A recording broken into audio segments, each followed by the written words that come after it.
Hello guys, kumusta po? Kayong lahat, may tips na naman po tayo. Sana magustuhan ninyo ito.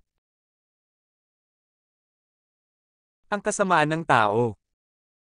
Hindi nagtagal, dumami ang mga tao sa mundo, at marami ang kabataan nilang babae. Nakita ng mga anak ng Diyos na ang mga babae ay magaganda.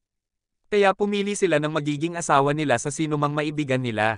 Ngayon, sinabi ng Panginoon, hindi ko papayag ang mabuhay ang tao ng matagal dahil sila ay tao lamang. Kaya mula ngayon, ang tao ay mabubuhay ng hindi hihigit sa 120 taon. Ng panahong iyon, at kahit nitong huli, may mga kilalang tao sa mundo na mula sa lahi ng mga anak ng Diyos na nagsipag-asawa ng magagandang babae. Sila ay makapangyarihan at kilalang tao noong unang panahon.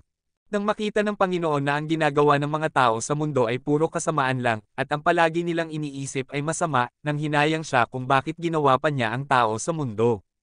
Labis ang kalungkutan niya, kaya sinabi niya, lilipulin ko ang lahat ng taong nilikha ko sa buong lupain. At lilipulin ko rin ang lahat ng hayop sa lupa pati ang mga hayop na lumilipad dahil nanghihinayang ako sa paglikha sa kanila. Pero may isang tao na nakapagbigay lugod sa Panginoon, siya ay si Noe. Genesis Kapitulo 6 versikulo 1 hanggang 8.